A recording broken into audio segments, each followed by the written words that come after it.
Bəla da başa gələndə demə mən pis adamam, Allahın gözündən düşdüm. Dərhal belə demə. Hərdən yersiz özümüzü qınamağımız da var. Bilən ki, mən çətinlik məkanında, çətinlik yurdunda yaşayıram. Adam yetkinliyə çatandan başa düşsün ki, mən yaşadığım yerin adı çətinlik yurdudur. Biləm ki, qapını açdın, girdin dünyaya, üstündə yazdım ki, çətinlik diyarıdır. Bunu bir dəfəmlik qəbul eləsin ki, mən çətinlik yurduna girirəm, çox qısa müddət orada qalıram və sonra qurtuluram. Heç vaxt da çətinlik görməyəcəm. Heç vaxt. La xavfun aleyhim və lahum yahzanun.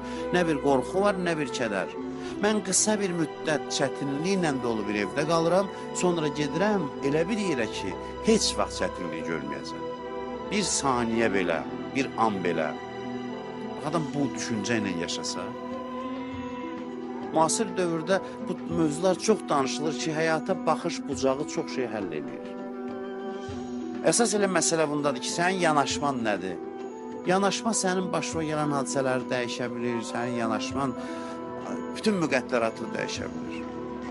Əsas budur ki, düz yanaşmanı tapasan, çətinlikdən qorxmayasan, qorxdunsa ilkin mərhələdə evin yıxıldı. Əlin ayağın əslisə, özü bir ələ al, düşün, deyən ki, olmalıdır. Olmalıdır, qoy olsun, xoş gəlir. Xoş gəlib görək bununla neyniyək? Əvvəlində hələ bir özünü sakitləşdir,